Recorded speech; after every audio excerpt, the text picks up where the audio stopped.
En Es la Noche de César, preguntas a la psicología. Estábamos hablando de cuestiones muy profundas, pero la verdad es que la pregunta de esta noche no creo que sea menos profunda y seguramente es más práctica, porque hemos tenido bastantes SMS y cartas de nuestros oyentes que nos preguntaban por el síndrome posaborto, es decir, si existía un síndrome posaborto, si es verdad que existía, y qué consecuencias tenía ese síndrome posaborto, aparte de qué causas. Muy bien. Primeramente, antes de abordar lo que es la definición del síndrome posaborto, permítame, don César, unos prenotandos que son necesarios para enmarcar el asunto. ¿Cuándo aparece? ¿Qué temporalidad tiene el síndrome posaborto? Cuando hablamos, para centrarlos, cuando hablamos del síndrome posaborto, estamos hablando de un aborto provocado, entiendo. O no, también del que puede ser fortuito. Efectivamente. Luego son dos grandes categorías clínicas que comparten muchas cosas, pero en intensidad comparten muy poco. Entonces, por eso quería unos previos. Es que todo aborto conlleva antes de un año una aparición significativa de diferentes malestares. Después la afectación clínica, desde luego y fundamentalmente es a la mujer, pero no solo exclusivamente a la mujer. ¿Quiere decir usted que también afecta a la gente pareja, que rodea? A la familia de la mujer y al facultativo que ha practicado el aborto. Lo que pasa es que la afectación es a largo plazo. Bien, vamos con los dos grandes bloques. El aborto espontáneo, el aborto que la mujer no ha tenido nada que ver en que ese embrión o feto previamente. No es lo mismo la fase embrionaria que la fase fetal. No es lo mismo. Ni tampoco las consecuencias abortivas son las mismas si el aborto está en fase embrionaria de mórula, de gástrula, que en la fase fetal. Ahora, que no le quepa la menor duda a nadie que en ambos momentos se trata de vida humana, que no le quepa la menor duda a nadie. Ahora bien, las intensidades en psicología y en psiquiatría tienen tres pesos: ligero, moderado y severo. La mujer que ha sufrido un aborto espontáneo tiene una sintomatología clínica ligera. ¿Por qué? Porque comparte el sentimiento de vacío, que es un factor, una característica sintomatológica que comparte con las mujeres que han tenido un aborto voluntario. Pero no tiene el sentimiento de culpa, que es profundísimo en las personas, en las mujeres que sí que han decidido el aborto voluntario premeditado. Es muy diferente. Y la mejoría y el pronóstico de resolver ese duelo es infinitamente mejor y más saludable el de la mujer con un aborto espontáneo que el de la mujer con un aborto provocado. Esto creo que se ha entendido. Bien, ¿qué grandes bloques clínicos comparten unas y otras? En ambos casos un 40% tienen trastornos nerviosos, es decir, crisis de ansiedad, estrés, depresión, angustia, sentimientos de vacío, de desesperación, de culpa. Hemos visto que la culpa ya es más privativa de las mujeres que han decidido abortar de manera voluntaria. Muchas de ellas tienen necesidad sine die de fármacos, de psicofármacos. Es decir, que eso es el gran bloque. Ahora bien, nos apartamos porque nuestros oyentes lo que querían saber es si existe un síndrome posaborto, sobre todo en mujeres que deciden libremente, pongamos entrecomillado lo de libremente, porque después no existe esa libertad, es ir contra precisamente la libertad natural de la mujer. Vamos a definir qué es un aborto voluntario premeditado. Es un procedimiento clínico que se da en la historia de la medicina o de la santería, porque de hecho era una de las cuestiones que analizaban algunos sectores proabortistas, que para controlar el riesgo de muerte de la mujer se tenía que hacer en clínicas especializadas. Claro, faltaría más, porque antes se hacía en casas con santeras, con parteras, con cosas verdaderamente oscuras y terribles, ¿no? Bien. Seguimos. Una de las grandes preocupaciones, la central, es, sobre todo en las posturas abortistas, es la parte clínica médica. Pero es que el aborto voluntario tiene una implicación más allá de lo médico, tiene una implicación psicológica, tiene una implicación espiritual, sí, espiritual. Veremos las implicaciones psicológicas y veremos las implicaciones espirituales. ¿Cuáles? El deshacer la culpa, el reelaborar el perdón y el facilitar el duelo. Todo eso implica espiritualidad en el sentido de trascender del ser de uno mismo. No tiene nada que ver, aunque en muchos casos, según las creencias de las mujeres, enlaza con alguna religión. Con lo cual, si la mujer que aborta tiene unas creencias previas y va en contra de sus creencias, la elaboración y el impacto de ese aborto va a ser infinitamente mayor que otra persona que no tenga tales creencias. Muy bien, ahora vamos a ver qué dos maneras tiene la mujer.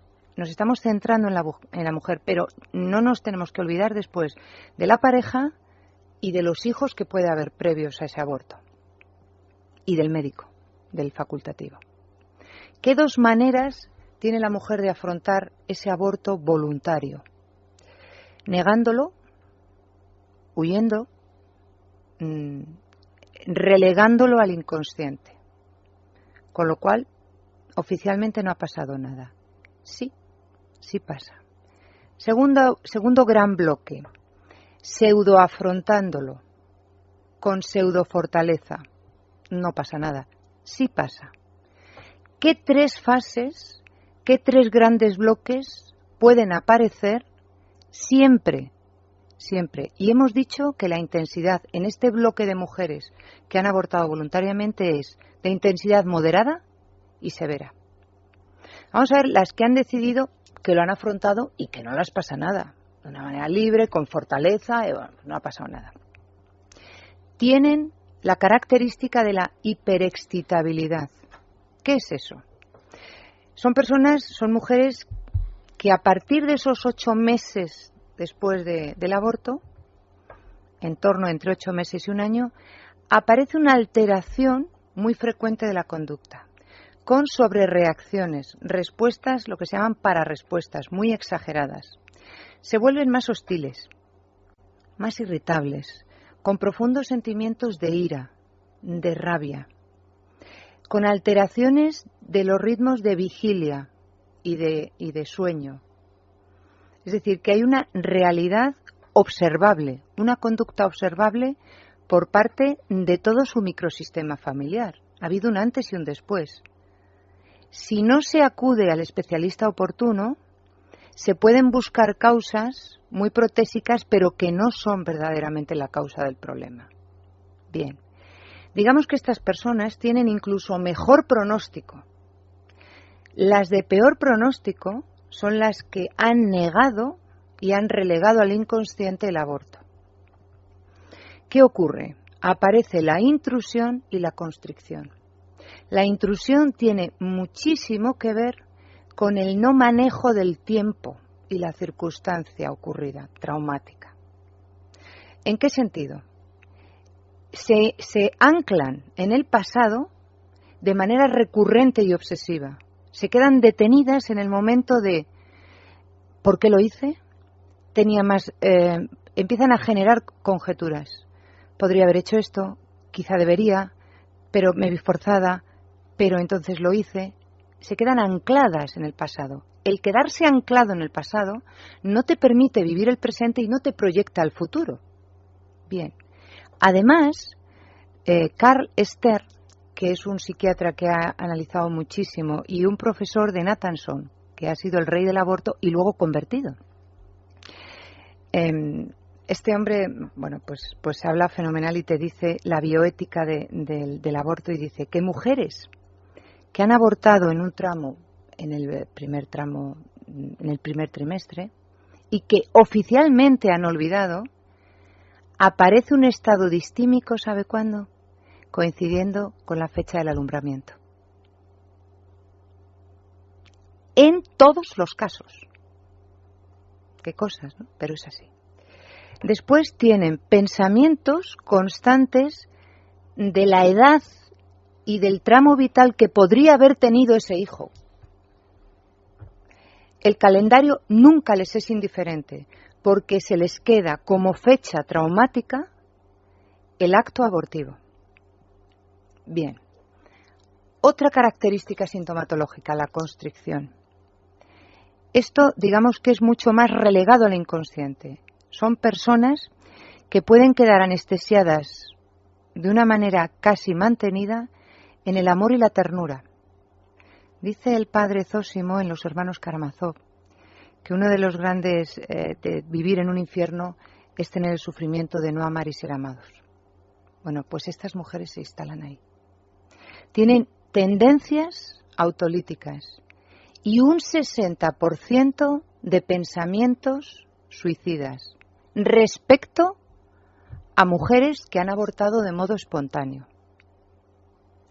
Estas características tienen un cuadro clínico en sí, una entidad propia y con un peso para venir en el manual de los trastornos mentales, el famoso DSM, ahora ya la nueva edición, el 5. ¿Por qué no aparece? ¿Por falta de datos epidemiológicos? No, porque hay muchos. De hecho, no estamos hablando en España de clínica abortiva, sino clínicas abortivas. Y estamos hablando de que a nivel mundial, un año son 50 millones de abortos. Entonces, ¿por qué no aparece? ¿Por cuestiones de no experiencia clínica? No, por cuestiones ideológicas. Lo que sí se recoge y aparece como con letra más pequeña es el síndrome posaborto como subtipo de un síndrome de estrés postraumático. ¿Quiénes son? Bueno, pues vamos a seguir investigando, es decir, el criterio de los que nos movemos en la ciencia y en el rigor es seguir analizando. ¿Qué criterios pone el DSM-5 sobre el estrés postraumático? Haber padecido una lesión física importante. Es decir, si tú has tenido un accidente de tráfico con importantes y significativas implicaciones, te va a generar esa característica clínica que se prolonga en el tiempo, de trastornos nerviosos, de angustia, de recidivar constantemente esos episodios. Después, violencia sexual. Una persona que ha sufrido una violación sufre un estrés postraumático. Y la tercera característica, que es muy interesante, presenciar o participar en un crimen. ¿Se podría coger esta sola característica dentro del estrés postraumático general y a partir de ahí desarrollar todo un subtipo del síndrome de aborto, posaborto voluntario? Sí. Porque la madre es la que ha cometido un acto criminal de manera voluntaria y, atención, yendo en contra, es decir, un acto completamente esquizofrénico y ambivalente, porque lee el embarazo como una agresión corporal o vital. No me viene bien ahora este embarazo. Pero sabe que no es la extracción de una muela. ¿Por qué la organicidad deja de ser un acto de libertad y de decisión? Pues deja de ser un acto de libertad y de decisión cuando ya entra en juego otra persona. Y si no, vayamos al planteamiento de los donantes de órganos o de los receptores de órganos. A que se ve ahí que tiene un componente mucho más fuerte moral, ético, de conexión con el otro. Y se plantea un análisis más profundo y más serio. ¿Y por qué no se facilitan los datos del donante al receptor? Porque evidentemente estamos condenados a convivir unos con otros y claro que nos es importante la otra persona. ¿Cómo no va a ser importante a una madre que sabe que está concibiendo a un hijo y que su rol más íntimo, su identidad sexual y su sexualidad, una de las funciones principales, no he dicho la única, una de las funciones principales es la reproductora? Claro que es una agresión, pero ahora bien, cuando llegan a las clínicas abortivas, la información que dan es una repetición de loros de una serie de oprobios y contumelias terribles, es decir, unas verdades a la cara que son mentiras. ¿Por ejemplo? Pues, por ejemplo, uno de los indicadores para el aborto es la salud mental de la madre, ¿verdad que sí? Sí. Bien. Bueno, además es el gran coladero debate para los abortos. Exacto. Sí. 98%. Y eso, claro, y eso es cierto, pero no en la línea que está diciendo el facultativo, como mucho, porque la mayoría no tienen una información veraz, ni siquiera el sanitario oportuno o el especialista oportuno, que tendría que ser del ámbito psicológico, psiquiátrico, previo al aborto. No lo tienen. Y alguien se encarga de decir que por su salud mental, oiga, no engañe, precisamente por su salud mental, usted tiene que informar de las consecuencias que va a tener mentales la persona que aborta. Ahora bien, el facultativo que practica el aborto, ¿usted se imagina si ha sido operado? Pues no sé, espero que no, pero si ha sido operado. En varias ocasiones. Bien. Cualquier cirujano sanitario se encarga del estudio post-intervención.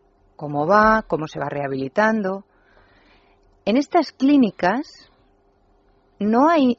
Por eso los estudios epidemiológicos son, atención, no de estas clínicas, sino de los grupos pro vida y de los grupos proabortistas, de los dos, que están pidiendo, porque cuando la mujer sufre las consecuencias terribles y prolongadas en el tiempo, acuden a los unos o a los otros para decir, ¿y ahora quién me arregla esto? Pero el facultativo debe hacer un seguimiento. ¿Por qué no lo hace? Es que tenemos que ir desmantelando. Para practicar un aborto, una de las consecuencias a largo plazo del facultativo es que ha mudado su escala de valores y ha anestesiado, es el apéndice más feo de la medicina. Y el apéndice más feo practicado por algunos facultativos. Bueno, y ha amputado el juramento hipocrático. Luego le diré el juramento que hacía una oración en la mañana. El médico, ¿sabe quién era Rabí Moisés Maimón? Sí, sí. Maimónides, que era médico. He escrito 2 libros sobre Maimónides. En la corte de Saladino. Sí. Conozco bien. Entonces, lo que ha entendido todo esto y sabe la oración de la mañana del médico, donde era una verdadera maravilla el concepto que tenía el médico de humanidad y de vigilancia de la vida, no facilitar la muerte. Ahora bien, para que estos médicos, porque son personas, puedan ejercer ese procedimiento criminal, han tenido que anestesiar, como anestesia al ser humano, las cosas. ¿Cómo? Con el lenguaje. No llaman aborto, lo llaman vaciado, interrupción voluntaria del embarazo, o vaciado de útero.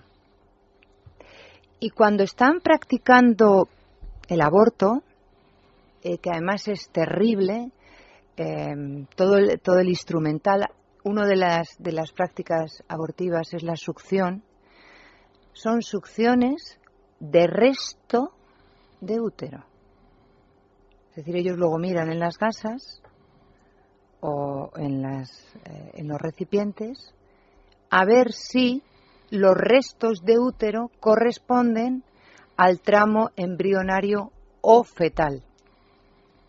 Porque si no, a través del espéculo de Auger, es decir, es una técnica muy detallada, muy milimetrada, para saber exactamente dónde está implantado el feto o el embrión y saber y succionar esa vida. Entonces es mucho más fácil ver restos de o interrupción voluntaria. Bueno, yo utilizando pues el diccionario, interrupción, SIC, dícese de algo que tiene un impasse y luego se vuelve a retomar. Aquí no se retoma nada. Una vez que se sale de la clínica, las mujeres tienen 3 situaciones mentales. Unas, las que relatan, yo he recibido muchas pacientes, muchas, demasiadas, y además tengo grabado en mi corazón las lágrimas de estas mujeres, que son lágrimas sin vuelta. Bien. Y además un tratamiento distinto, mucho más complejo.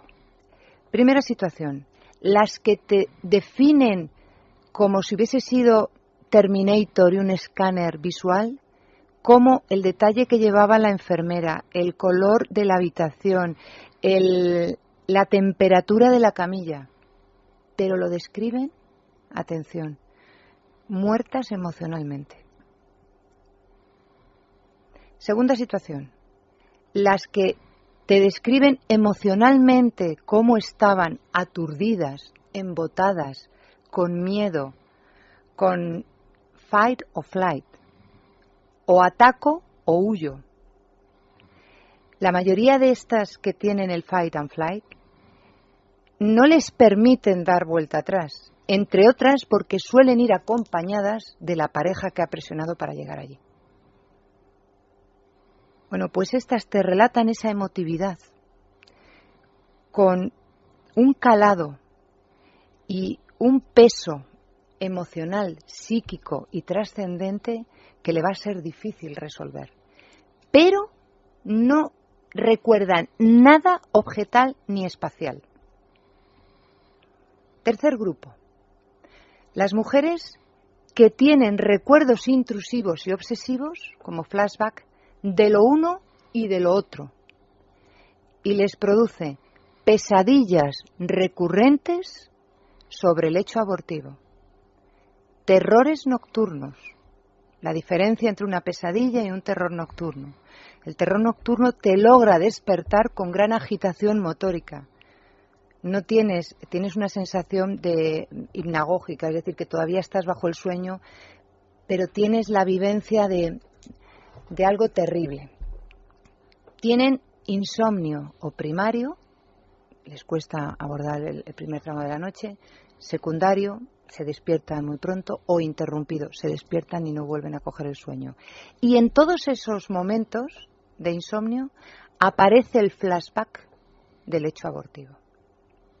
Bien, ¿tiene igual impacto el aborto en un adolescente que en una mujer adulta, que en una mujer con una biografía traumática?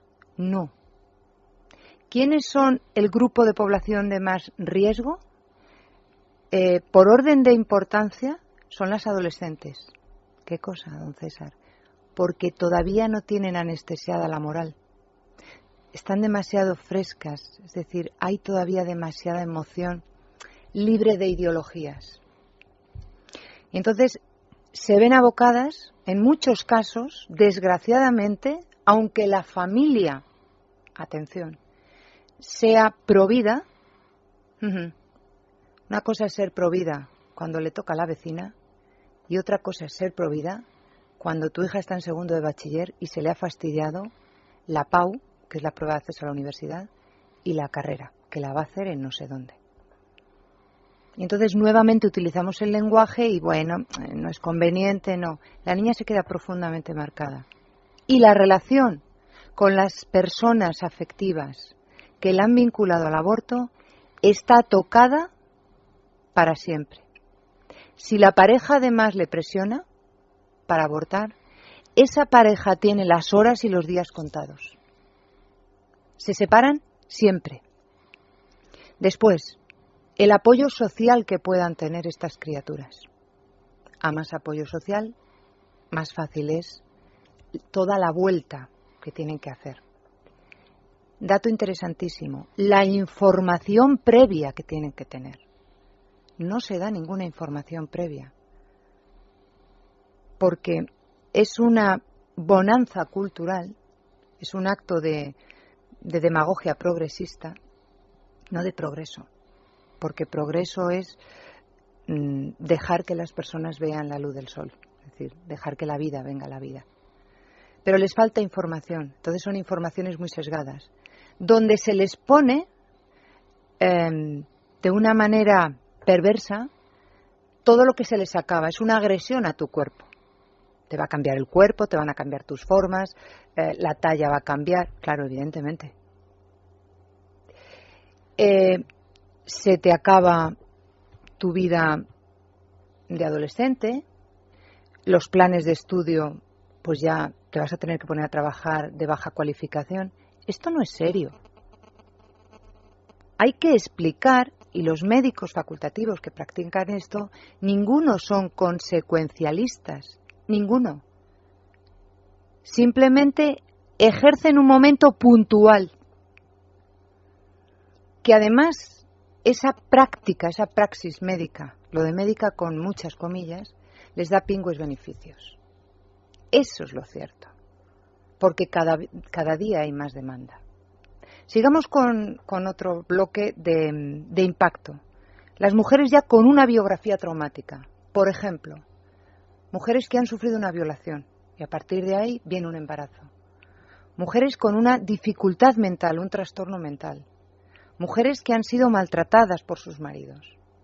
Ese es un bloque de altísimo riesgo y de muchísima más protección. Porque hemos dicho que en el estrés postraumático había dos características que podían cumplir estas criaturas. Y era la violación y además la presencia y la participación en un crimen. Es decir, que además de esto no se puede resolver con otra barbaridad más. De lo que se trata es de tener el sistema, porque esto tiene que ser una renovación sistémica, que apoye y facilite todas esas circunstancias no difíciles, sino muy difíciles, que es el argumento de los proabortistas. Los provida, por supuesto adelanto que soy provida, no negamos la dureza de esas situaciones, no las negamos, es que lo afrontamos. Y si me queda tiempo, digo las fases... Tiene usted un minuto. Si cree que lo puede decir en un minuto, bien. Si no tendrá que ser para la semana que viene. Las tres fases, Freud hablaba de la construcción de personalidad de una manera dinámica, no estática. Bien. La primera fase, que es la fase genital directa, se da en sociedades altamente sensualizadas y sexualizadas. Es decir, que se agota el deseo en la satisfacción del mismo. Entonces, la mujer que aborta, normalmente, aborta de manera voluntaria, es porque ha ejercido esa situación tan inmediata, donde el deseo es, lo mismo para concebir que para anular.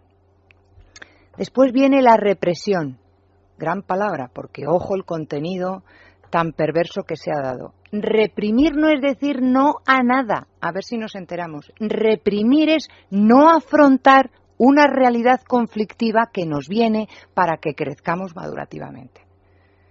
Entonces, si nos viene una decisión como consecuencia de una práctica sexual que deberíamos haber conocido previamente, no se trata de reprimir, se trata de afrontar. Y la última es la sublimación de la sexualidad, donde la mujer y el hombre no son pura emoción, sino ya son sentimientos maduros de una integración sexual, no solamente del deseo, sino de la trascendencia del deseo. Y ahí pueden estar perfectamente los célibes. Y no están ni reprimidos, ni están enfermos, simplemente han sublimado su sexualidad, que es muchísimo más interesante. Lo último, las niñas tienen, y las mujeres niñas que han sido capaces de practicar un aborto tienen una evolución centrífuga o una involución, mejor dicho. ¿Qué significa eso? Significa que es su yo hipertrofiado y todos sus deseos van hacia el centro de ella misma. Es que ahora me viene mal un hijo. es que ahora me viene mal que corte mis planes. Cuando una mujer es madura, tiene que tener una fuerza centrípeta del yo. Es decir, el yo es muy chiquitito y entra los diferentes túes y la integración social y de la norma. Pero claro, esto nos llevaría muy lejos y no tenemos tiempo. Hoy no. Otro día sí, pero hoy no. Pero lo podemos abordar la semana que viene. Muchas gracias. Muchísimas gracias, doña Pilar. Y nosotros hacemos una pausa y regresamos con nuestra tortura. Nuestra tortura, Dios mío. Qué lapso.